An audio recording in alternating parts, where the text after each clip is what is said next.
should be read. There we go.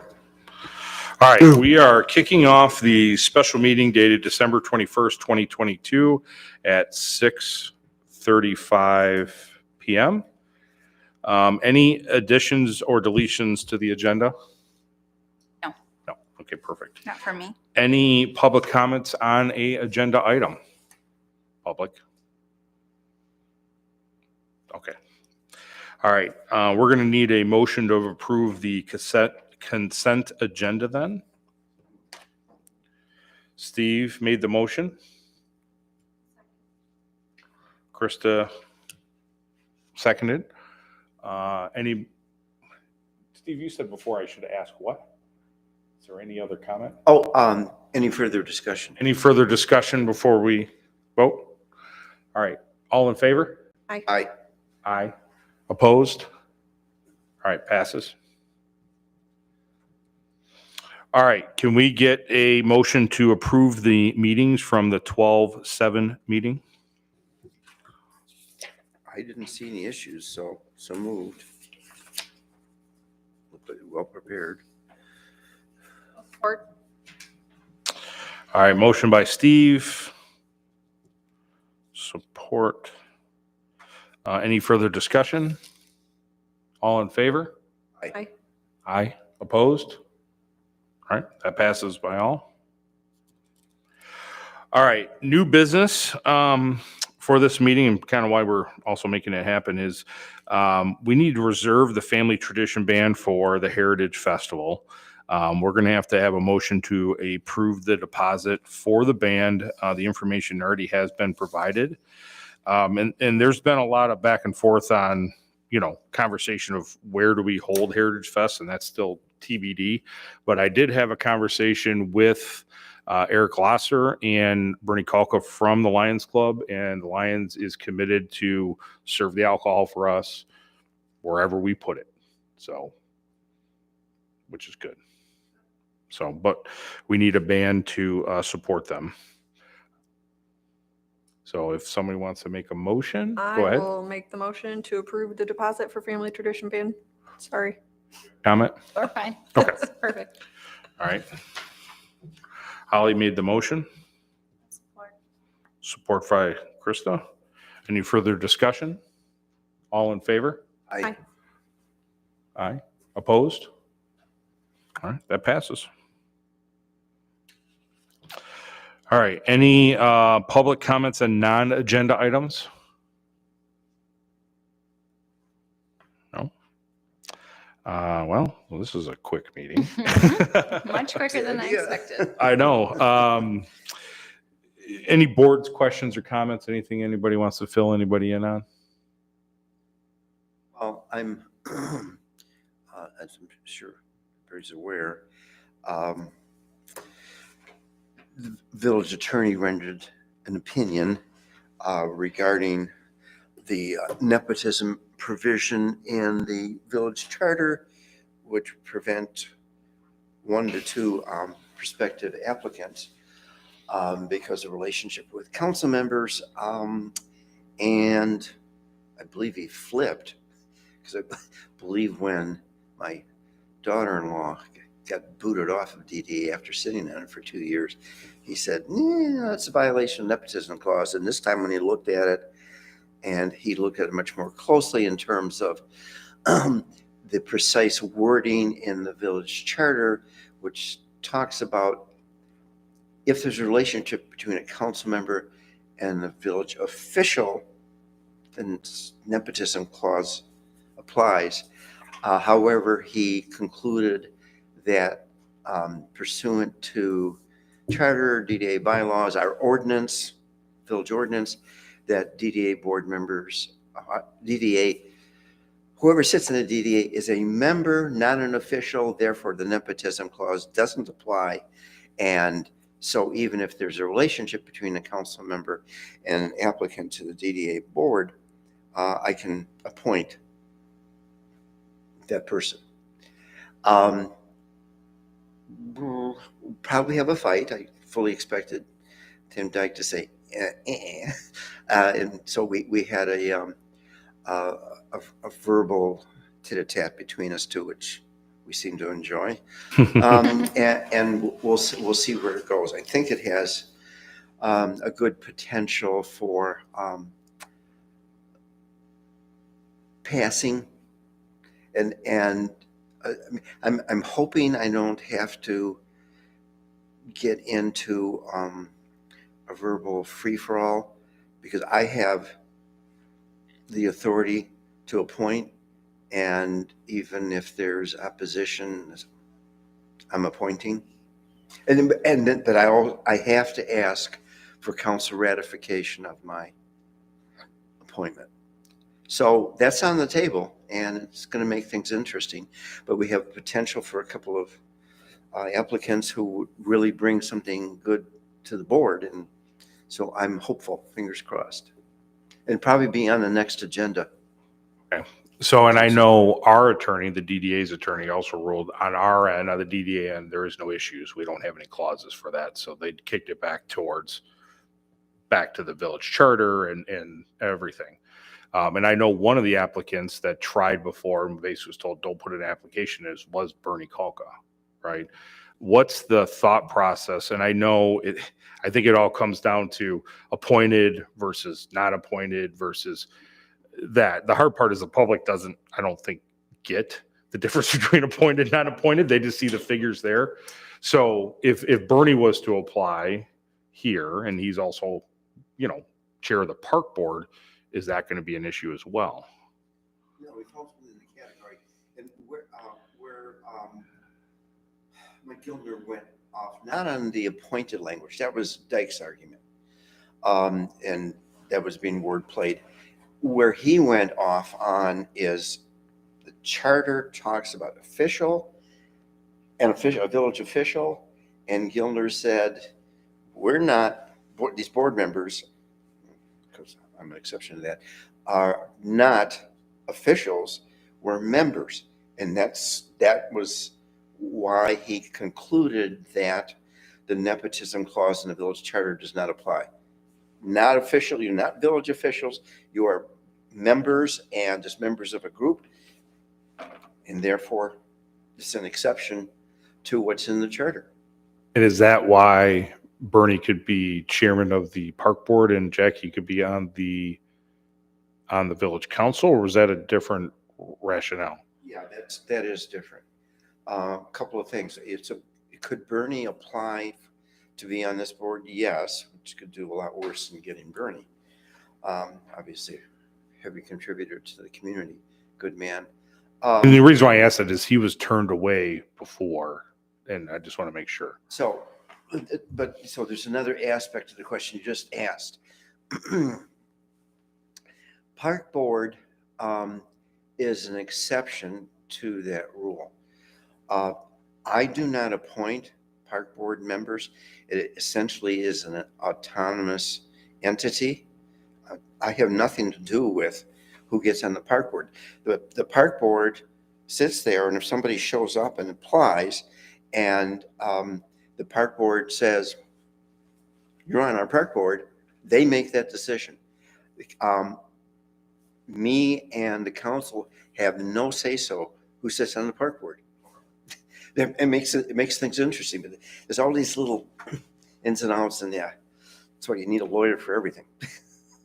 Well, and just that way, the DDA is also, aware of all the back and forth, and even trying to make this work and the steps involved, people have an idea of everything we've talked through and in efforts to do this. So, yeah, well, yeah, DDA is in a far different position from the park board. That there's linkage there, and I think we're trying to link even more with village going to become paying the bills. When I talked to Kiesel last night, he sounds like, yeah, not a problem. And then also adopting the structure for how we conduct meetings using basically the council protocol. All those were real positives and well received. To make it a better partnership. So yeah, absolutely. Did you get a chance to listen to any of the council meeting last night? And so you heard Mr. Dyke's compliments about your executive report. He hasn't exactly been super friendly to the DDA of late. So the complimentary words from him, I thought that was a real plus. Absolutely. And yeah, he was very complimentary. Thought you did a really good job. Yeah. All to the good. All good from here. All right. All good. Anybody else have anything they'd like to say or questions or? Received any other applications for the director position? Well, the director who's in charge of the email for that, I don't know. We have not. No. Okay. So at what point in time do we do interviews for the one we have?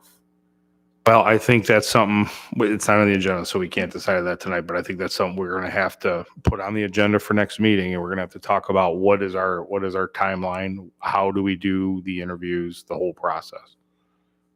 You were going to say something? No. I was going to say something about DDA board members. We've had one applicant for appointment and we have a second who requested an application. So that's going to have to be something we put on the agenda for January as well. Good. So we'll get it on the agenda. We'll talk. I think we need to draw, a timeline in there. This is what we're doing.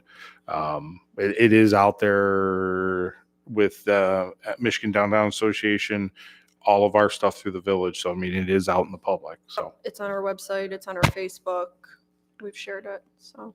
and I know LDC has known what's going on, and I know they have passed the word as well. So, My thought process on that issue, I understand what's just been said about that.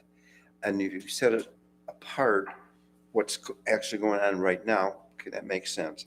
Putting something in place, doing things the right way. My reaction to that issue, my thinking on it was, we presently have an interim, a director who appears from the get-go to be bringing a lot to the table and doing a good job. The way I was looking at it is give Angela essentially some time, passage of time go by to see exactly how she's doing. And she obviously is a valuable member of the community. She's on the school board and Almont Forever type of thing. And that could be time tested to see if we may want to give that position to her. But I think that it can only be implemented if it's time tested to some extent. Like next month would be kind of early on. But if it's going 3-4 months or whatever we think an appropriate time period is, maybe we think Angela would be the person for the job. But if you don't time test it, then it's like acting too quickly may not be the wisest course of action. I think I mentioned to Angela when we had a conversation that's what happened with our police chief. We had to terminate our police chief about 5 years ago. And it was a sudden event. And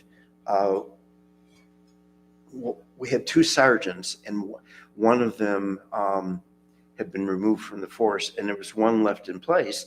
And we needed a police chief to step up immediately. And so I talked to the sergeant, who was Andy Martin at that point in time. Are you ready, willing, and able to be acting chief? Because we had to have somebody in charge of the department.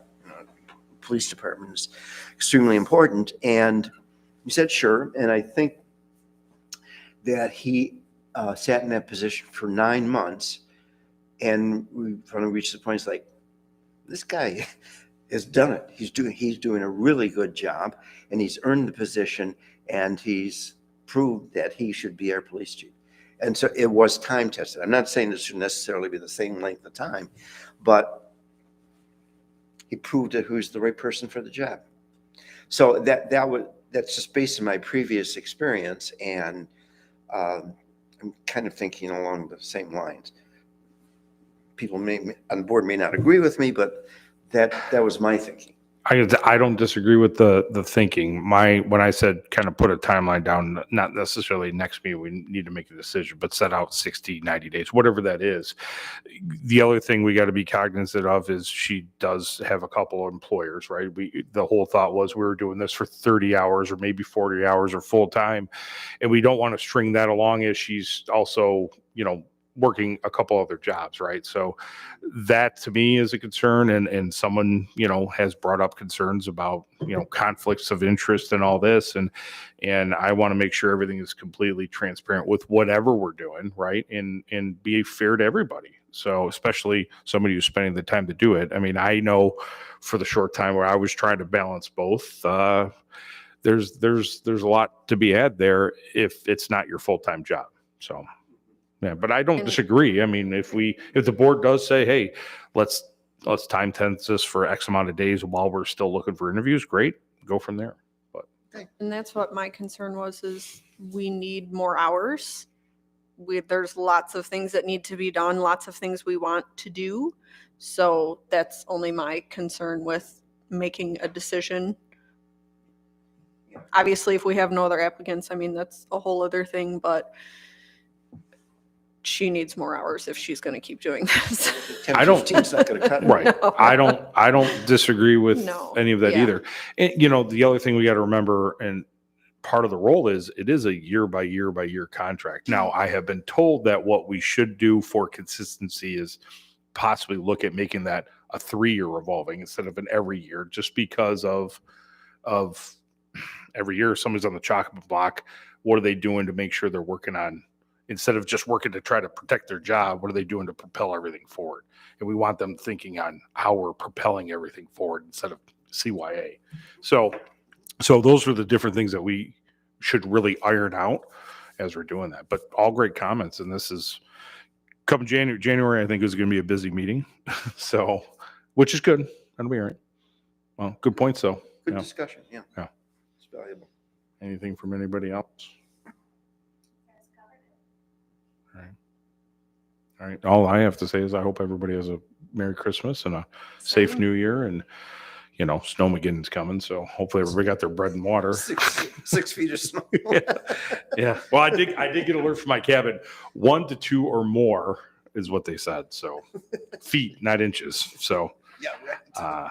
I'm looking forward to that. And but other than that, I think we can end this part of the meeting and then transition over to the informational meeting unless anybody has anything further. All right. So we're going to end the meeting now at 6:52 p.m. Thank you all. Enjoy your holidays. Okay, yeah. The only thing I'm concerned about is when I put out the informational meeting, I had to put it out before we scheduled the special meeting because it was had to be out 14 days before, and we said 7 p.m. So are you I was guys? also going to say, do you want to stop this and start a new one so it's Yeah. a separate YouTube? We can. Should do that.